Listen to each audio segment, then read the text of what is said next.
All we need is a little understanding. Walk a mile in their shoes.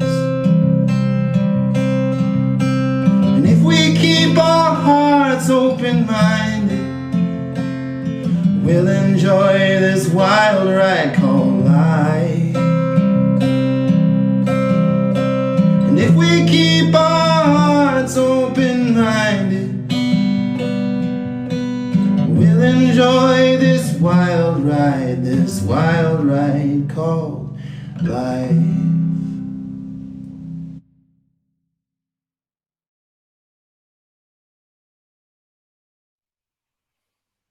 Hey everybody, welcome to another episode of the True Sweetheart podcast. I'm really honored to have Perry Power on today. I actually was I don't want to say stalking because I know the person that he co-runs a charity with, but then I saw his story and I was like, you know what? I'm just going to go for it. And I commented and said, I would love to have you on the podcast. And he said, let's do it. So thank you so much for being here.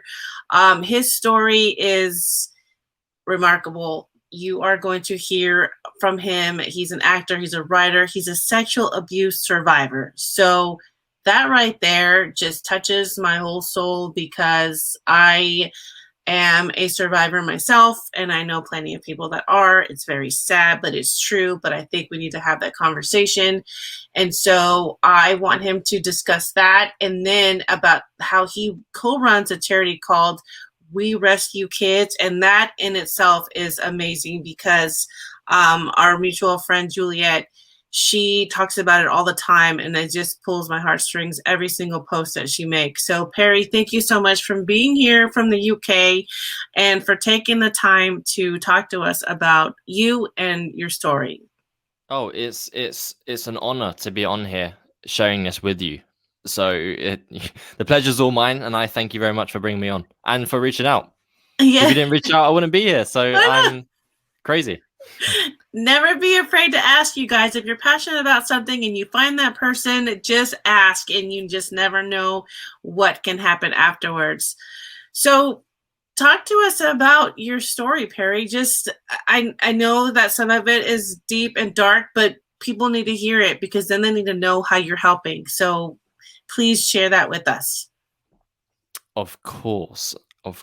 And it is those deep, dark details, rightly so, that if it's like, I get this a lot when they're like, how can you speak about your story in that way?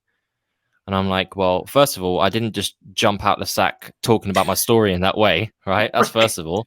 And second of all, it's to show other people that it's not your story and the details within it is not something that you need to be prisoner to, right?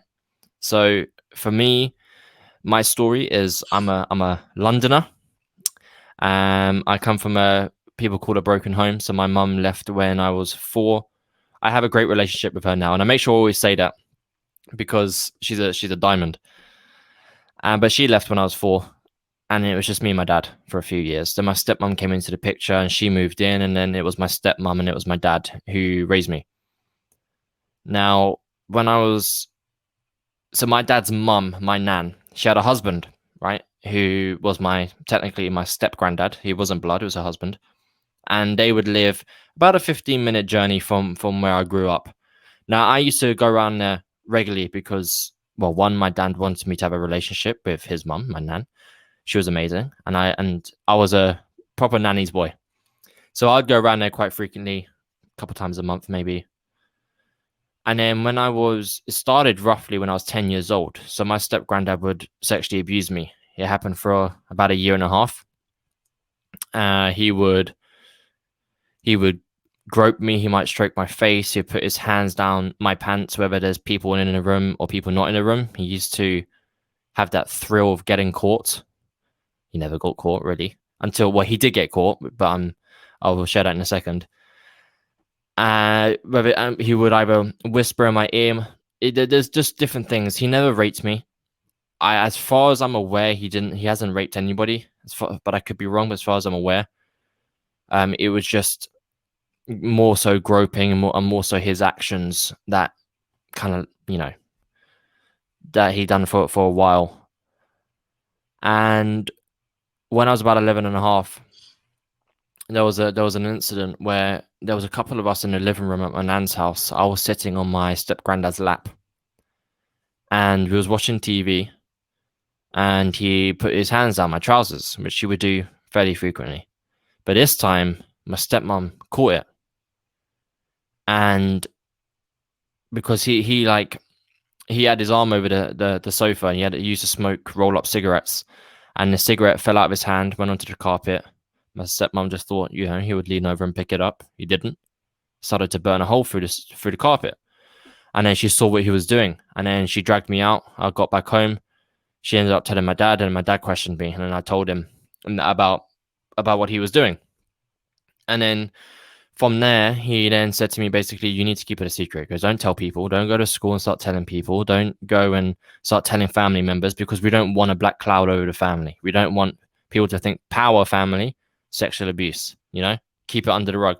And at that age, I was 11, nearly 12. It was okay. Because the thing with, and I think a lot of people will be able to relate to this, who's not everyone, but a lot of people will be able to relate, who's had experience of abuse, especially within a family, is that I didn't know what he was doing was wrong, right? Especially when I was 10 years old. Sexual abuse wasn't a big thing. I didn't even know what sexual abuse was. Sure, one, I lacked the emotional maturity. I think, I don't know, I can have an assumption that a lot more 10-year-olds in today's day and age know what sexual abuse is compared to a lot of 10-year-olds 16, 17 years ago. It wasn't on the news. It wasn't in the newspapers. And I thought that my step-granddad was just showing me a type of love that's, well, yeah, it was a bit unusual, but he wouldn't do anything wrong because he's my granddad. So I stayed with that. So basically, like when I was like, I don't know, 12 to 16, those 4 years, it wasn't really an issue. One, because I lacked the emotional maturity to really know what was what happened. And two, because I just hung out with my mates. Didn't really think about it. It was when I grew older and it started to become more apparent in the news. And then I was forced to confront the story because it was more and more people were speaking up about it. And then it was when I was about 16, 17. I moved from London, moved to a new area with my parents because my nan passed away. They sold their house. So we moved to a new area. And I remember making a decision that because in London, I was a virgin. I wasn't good with the girls. I wasn't a lad with the guys. I wasn't popular. I was introverted and I wasn't confident. Now, that's okay for some people. They might like to be introverted. They might like that, they're not overly confident. But for me, I didn't want that. I didn't want that to be the case. I didn't want that to be my identity. And I wanted to shed the identity of this boy who's been abused by his step-granddad. So when I moved to this new location, I'm an actor, right? That's what I do. So I created a character. And I was like, right, when I move to this new location and go to the new college, no one's going to know me. So I'm going to be the guy who's a lad, like somebody from American Pie. He slept with loads of girls. He's popular. He's extroverted. He's the life of the party. And I became that person. And I faked it until I made it. And it came to a point where all those lies became true. And some of it is great because, I wanted that extra confidence. So some of those are skills that I wanted to keep. But then it got to a point where Lewis Howes brought out a book called Mask and Masculinity. And he talked about having the alpha mask and a womanizer mask and I can't remember all the names of the masks, but he talked about having these masks. And it was when I realized how what I've been doing, there was a label for it, right? It was called something. It was called having a mask. It was called running away from something that you should be confronting, you should be facing, not creating these new people, these new personas, right? Because all you're doing is you're masking away that person that you need to actually own, that vulnerable side of you, the inner child. So when I saw that, I confronted my story. I told my girlfriend at the time. And then, so that was the first time I broke my silence. I basically said to her, I was like, listen, I said, you know that guy who you started dating? I said, I wasn't that guy. I wasn't that guy who slept around. I wasn't that guy who was this overly confident guy. That was a lie. That was a character I made. And then I told her about the abuse. And then from there, I told 4 more people a few months later. And then what really, really made me break my silence on a scale, i.e. onto Facebook and then onto TikTok, was because So in 2014, my dad became an alcoholic, right? Me and my dad were best friends. And he became an alcoholic. And it just got worse and got worse and it got worse. And it's like, if you flick that first domino, the other dominoes start falling. So he became an alcoholic. Then he became quite negative mindset. He stopped eating food. He wouldn't exercise. And then he became a diabetic in January. Then June the 1st, 2017, paramedics got called around to the house because his blood sugar levels were off. And they had to take him down to the hospital. And then he was in the back of the ambulance van. He had a heart attack in the back of the ambulance van, didn't make it to the hospital. And he was 48 years old. He was young soul. And I wanted to figure out why on earth did he become an alcoholic? You're not born a racist. You're not born wanting to molest children. You're not born an alcoholic. It's a coping mechanism for something, for a wound that hasn't been healed, right? And what was that wound? I messaged him a week before he passed away and I said, why are you drinking so much, Dad? And he said, there's to keep away the demons. And I remember, I was like, what demons is he talking about? I had no idea what he was going through. So what demons did he talk? Is he just trying to get attention? And then once I shared my story on Facebook, then everybody knew what my story. I remember my stepmom was like, I didn't know it went on for longer than that one time that I caught. So because I don't remember going back and telling my dad what happened. So obviously what happened was I told them that time that it happened was the only time it happened. I never told them about the year and a half prior to that, right? And I think because I knew, obviously it was wrong, I didn't want to give them more ammunition against my step-granddad. So I was saving him because I loved him, right? And I didn't want him to get into more trouble. So I never told him about that. And so, yes. And then when I went round to a family member's house, because I broke my silence, I then find out that it was me, it was my cousin, it was another family member, and it was also my dad that were victims of sexual abuse from the same man. And my dad kept it quiet. That's why he turned to alcohol. That's why he said about fighting away the demons. And that's why, so he lived and he died in silence. And it was a silence that killed him. And I'm adamant that is it to this day. So that's a strong point behind my message, is that it's helping people break their silence. So they don't go down the same road that my dad went down. And they don't go down the same road that my step-granddad went down, because I also found out that he grew up, there's a film called Spotlight. Have you seen it, Annette? I have not. Have you heard of it? I haven't.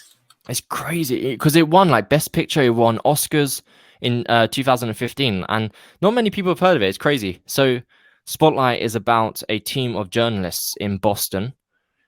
I can't remember what year, like 60s, 70s, quite a while ago.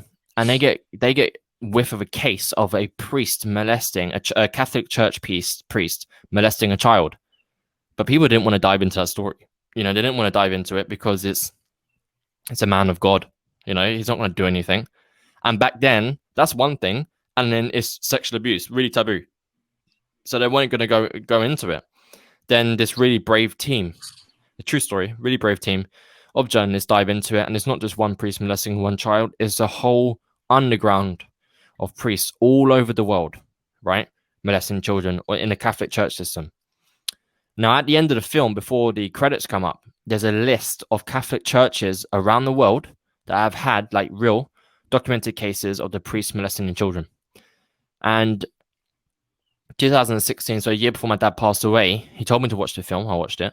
Then he said to me, have you seen that? I said, yeah. And he goes, well, at the end of the film, before the credits, there are institutions that come up, like churches that come up. I said, yeah. He goes, well, the school that your granddad was raised in is listed at the end of the film. So I found out that my step-granddad, along with his brother, grew up in a Catholic church in a boarding school in Ireland, and they were abused by the priest there. So my step-granddad never got the support that he wanted. He never reached out. He never asked for help. He stayed in silence. And what he done is he inflicted that pain that was inflicted onto him, onto other people. My dad inflicted the pain that was inflicted onto him, onto himself. And I wanted to break that generational cycle by breaking the silence and helping other people do the same thing. Oh my gosh.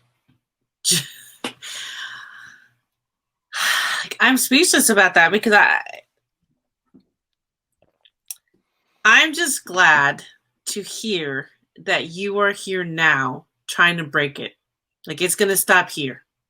And you are going to share your part so that you can help other people. How did your family feel when you started to talk about it? They weren't the greatest fans. You know, they weren't. They weren't. But No. if I had to just summarize it in just in just that, Well, I want to say it's obvious, but I mean, how did you start to second guess yourself? Like, oh man, maybe I shouldn't have said anything. How did that make you feel? No,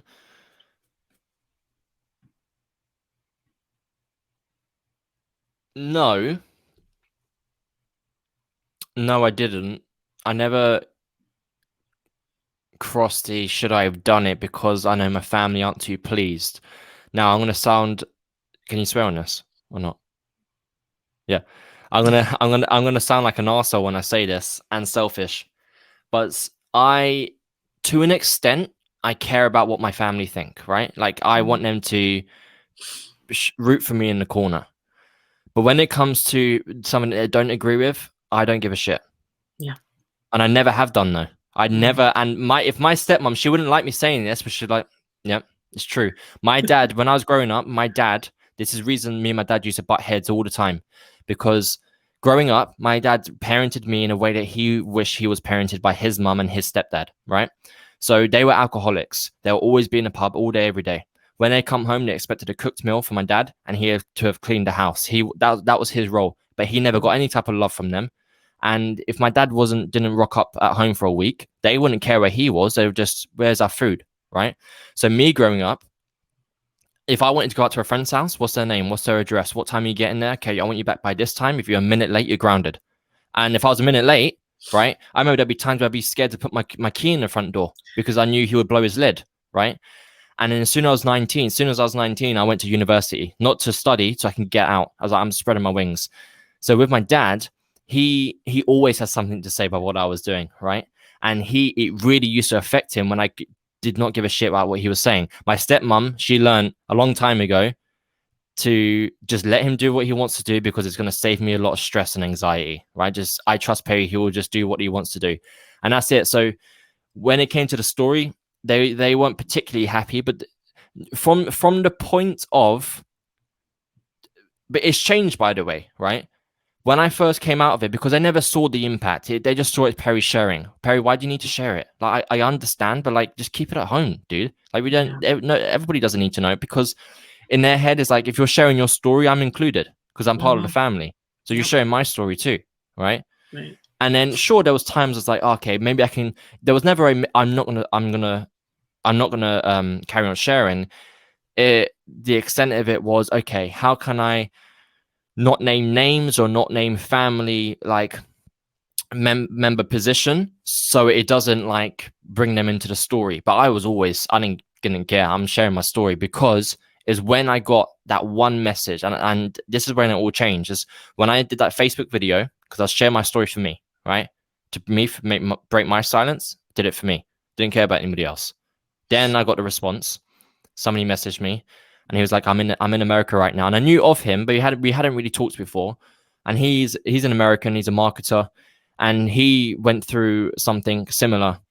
And he left his family. He was on the other side of America, and they basically wanted him to come back because there was a death in the family, and he didn't want to. But it was the abuse that was really setting him down a dark path. And watching my video gave him permission to come out and share his story. And now, like, I follow him, we talk, like, he is winning. I'm talking, he is slaying it in the marketing world.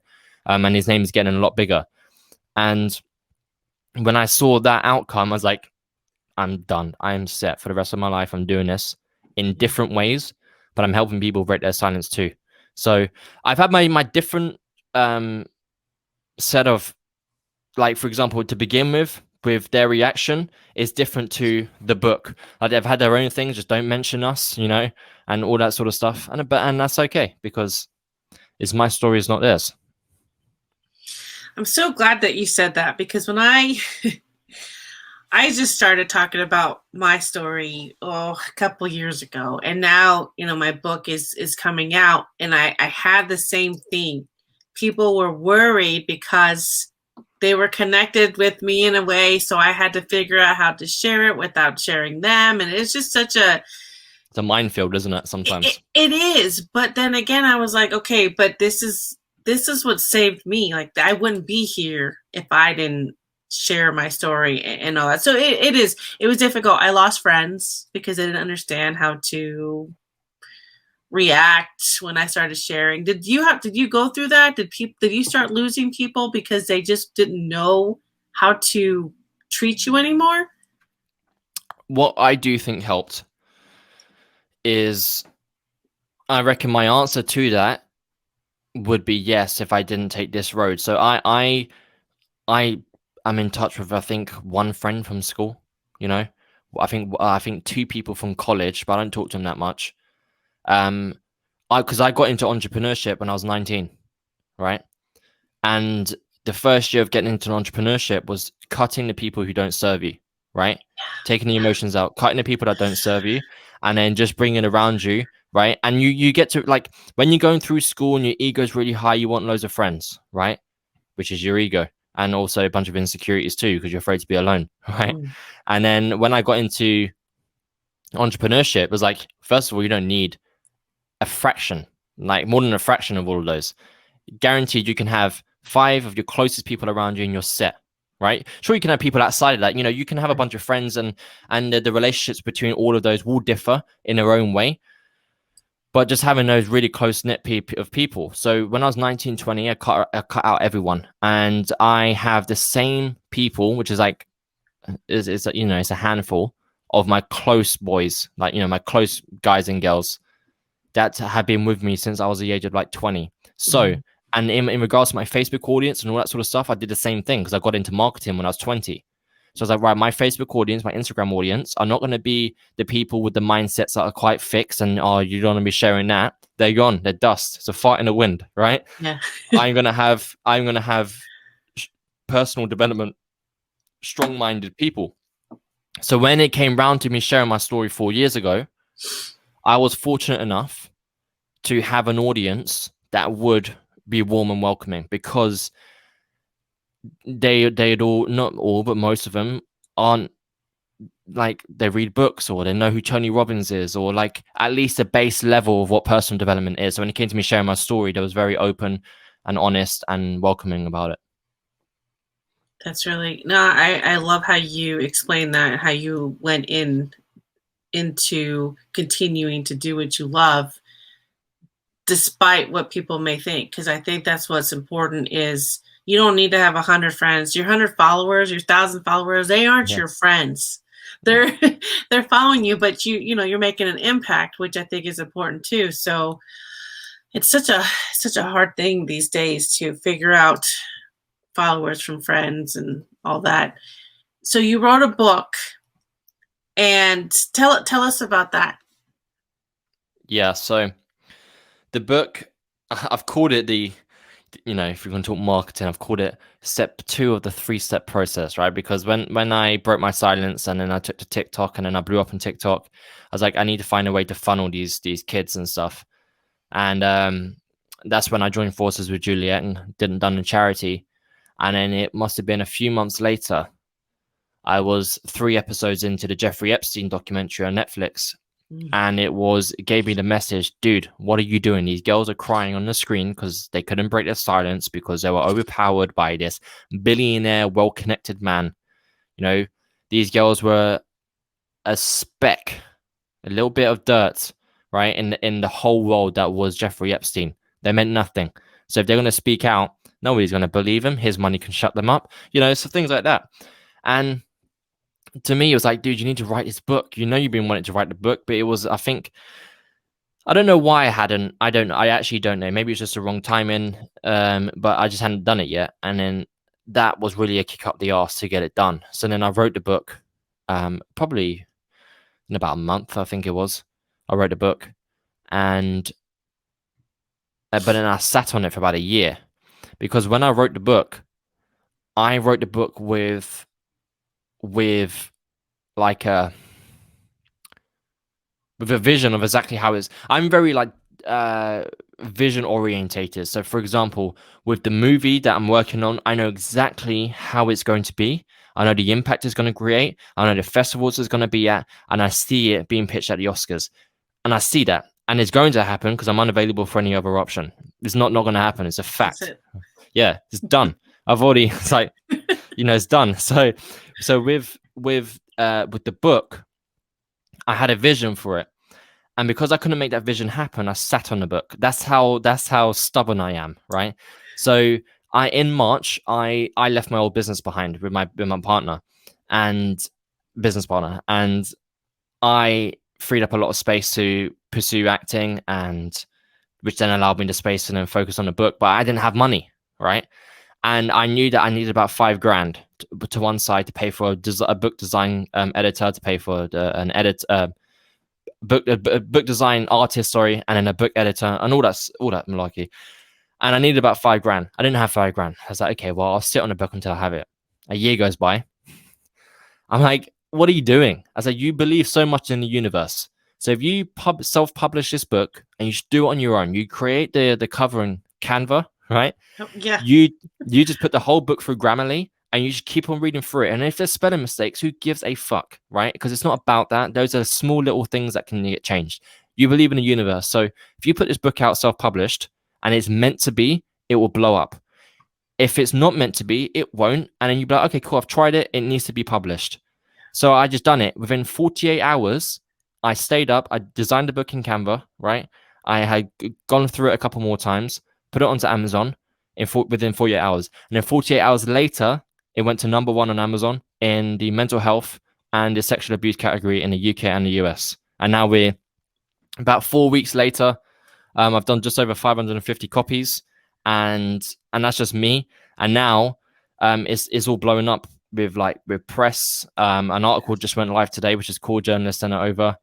And it's just blowing. And now the book is going to be turned into a movie, which I'm working on a script now, and I've got to get it done by May. And a TEDx talk has been booked in for next month. So, and this has all come from the book. It's all come from me letting go and giving myself over to the universe to allow to happen what's meant to happen. That's incredible. It can happen. So if you're watching or you're listening to this, what's stopping you? Because I think that's what it is. It's fear or self-doubt or whatever. Just do it. Canva's awesome. I just upgraded. Canva's like the freaking best. Yeah. Thank you for doing all that. I can't wait to see what you do next. That is ridiculous. It's amazing. How did you meet Juliet, and how did you get involved with We Rescue Kids? Tell us about that, because that's a whole other much needed discussion. So me and Juliet had been connected for a while. I knew her through business. Like I said, I've been in entrepreneurship for a while. So I just knew her through business way before I even knew her story, and she knew mine. Then one day she saw a post of mine, and then she messaged me. She was like, dude, we need to get on a call because I think our stories are very similar. So we done that. And then it was just a comment was just thrown in the air. Like, we need to do something to help kids. Yeah, we do. A year would go by. Same thing, right? And it was like that for maybe 2 or 3 years, I think. That could be a bit long. It was roughly a couple of years. And then I knew, like, she had told me that she had already gotten the ball rolling on a charity, but it was very early days, and it's a lot of work, and she's just sitting, well, not sitting with the idea, because she'd already been putting things into practice and been doing a lot of work on her part. She's an awesome woman. But she's like, how can we, should we join forces? Like, come on board and we can co-run this charity, co-found this charity together. And at that time, that's when TikTok blew up, and all these kids were coming through the DMs, and me and her would get onto calls, and I'll tell her about these messages from these kids. And then that's when we decided to join forces. So it's me, Juliet, and it's Samuel Young running this charity. And it's awesome. So we've been live about 1.5 years, I think it is now. And it's a lot of work. I tell you what, the people who's tried to set up a charity, it's a lot of work. It's a waiting game. Like, we still haven't got non-profit status yet. Now, we should have gotten that just before the lockdown happened last year, but because of the pandemic, it's backlogged all new and upcoming charities to get it. So we're legal, we're taking donations and stuff like that, but we just haven't been greenlit on a non-profit status yet. But so which means that we should have had like a safe home open already, but that's been delayed. So we're hoping for it to be towards the end of this year, have our first safe home open in the States. We've already got kids waiting in the foster care system to come through into our safe home, which is awesome. Oh my gosh. So what we've done is we've pivoted. And last Monday, we started a campaign. And what you can do is you could sponsor a child, right? So kind of like how you can sponsor an animal in the wild. You know, that's that type of concept. Here you can sponsor a child. And what you're doing for this child who is a victim of sexual abuse is, for your monthly donation, you are paying for that child to have therapy every single month for 12 months with one of our child therapists, specialists that work on behalf of the charity. And you'll get updates about the child that you've sponsored and about how they're healing and recovering from what they've gone through. Oh my God, that's amazing. Can you tell them a little bit about what We Rescue Kids is about? It's for those that are sexually abused. I thought there was more than that, but could you explain a little bit more? Sure. It's about rescuing and rehabilitating kids from sexual abuse and from sex trafficking.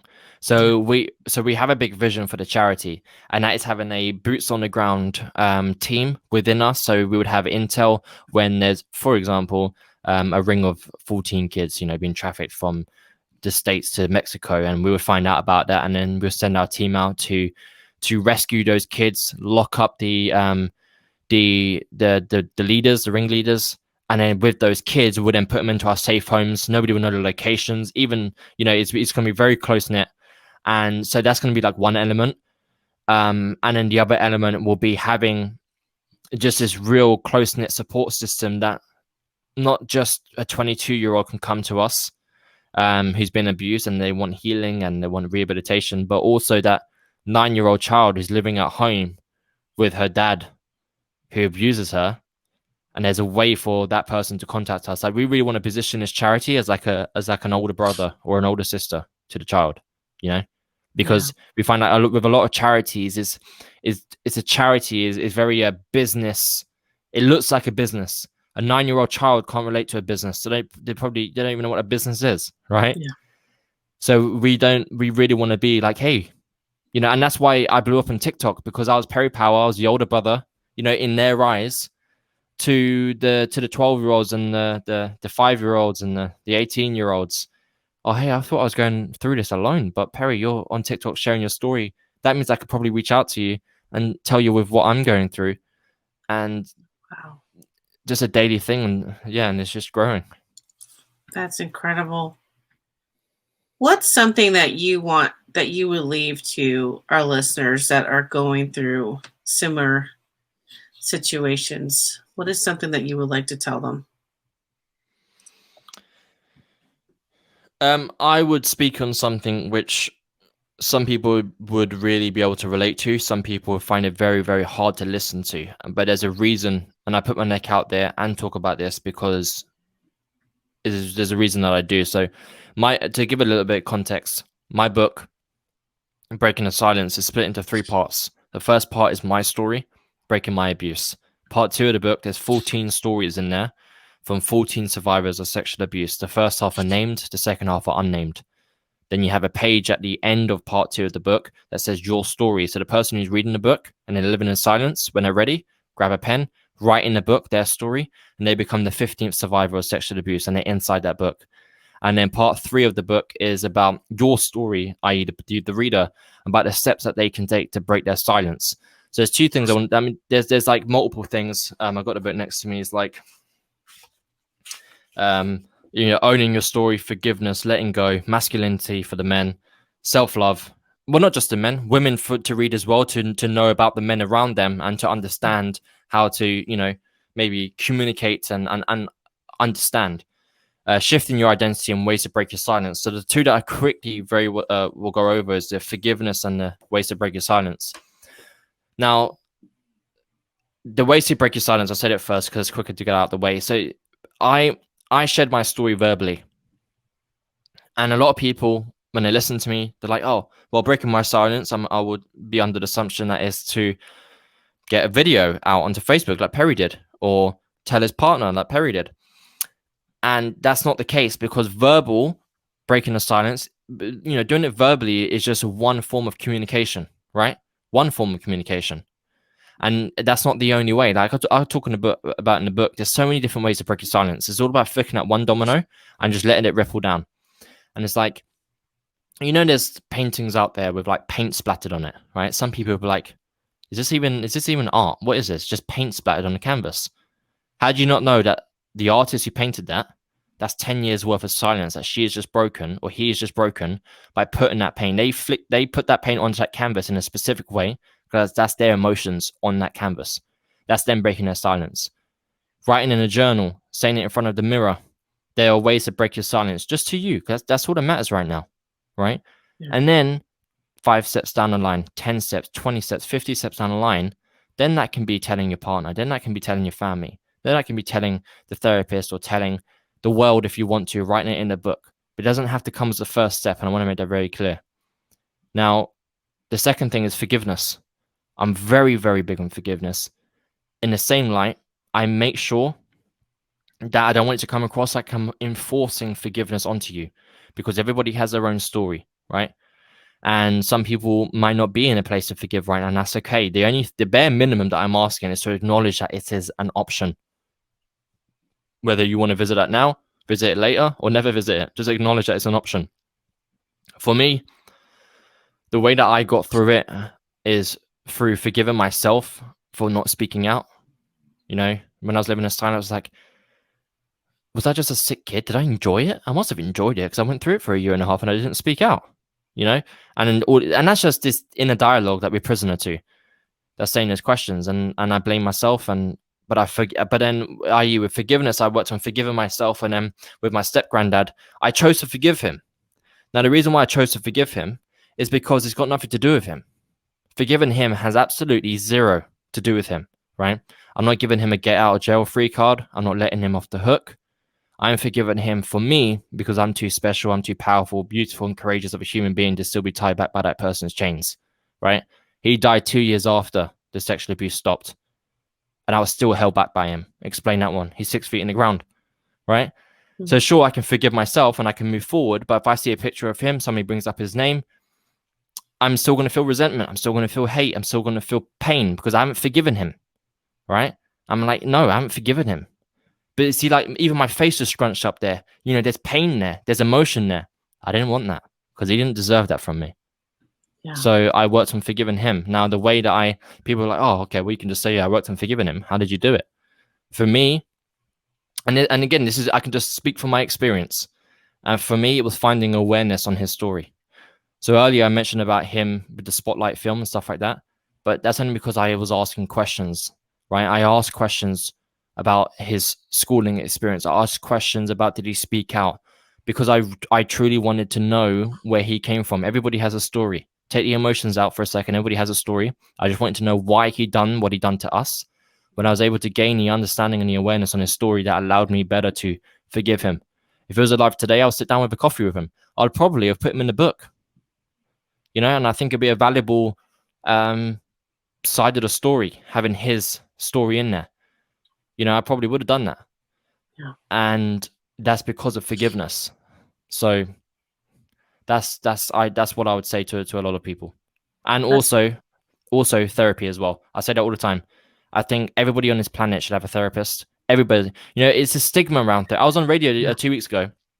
I was on a radio. She's a therapist on the radio. And then I said, I was like, every single person on this planet should have a therapist. It's a stigma around therapy that people don't vibe with. You're somewhere. Oh yeah, I go to therapy every week. Oh Jesus Christ, what's wrong with you? You okay? Yeah. No, there's nothing wrong with me. Right? I just want to just chat to somebody, because like everything doesn't need to be a problem. It doesn't need to be a reason, right? Therapy can just be not only heal wounds that you never knew you had, not only open doors that you never knew existed, but it's just good for the soul. So, and I make sure that I don't position myself as a therapist. I don't position myself as a counselor. I'm not here to help people with healing. I just help people with breaking their silence and then allowing them to bring themselves to get that therapist. Thank you for saying that. There is such a huge stigma. Everybody needs a therapist. Every coach has a coach. I mean, there's just like so many things that go on behind the scenes that nobody knows about. There's nothing wrong with it. There's, and I think that's one of the most important things to tell even our kids. I have an 18 and 20-year-old, and I want them to know it's okay to have feelings. It's okay to talk about your feelings. It's okay to see a therapist. There's nothing wrong with it. And I think that's one of the misguided truths out there is nobody really talks about it because they're like, oh, no one needs to know. Keep your business in house. It's much more than that. Yeah. So yeah. Yeah. So where can people? You're on TikTok. People can find you on TikTok at what's At your Perry Power. At Perry Power. Easy name to remember. And Instagram, same thing, and Facebook and all those. Well, on Instagram, I got to make more of a statement, right? So my Instagram handle is I am Perry Power. Well, and Facebook because there's this other guy. He's a bastard. I've let him know that as well. He's got my name, and he lives in Essex, not too far away from me. He's an estate agent, and he's currently slaying the first page of Google. If you put into Google Perry Power, his face is all over it. And I'm like, dude, you watch when I blow up in acting, right? And I get a bigger profile, I will jump on page 1 of Google. I'm telling you this right now. So on Facebook, unfortunately, it's not Perry Power because he has that. So on Facebook, it's perry.w.power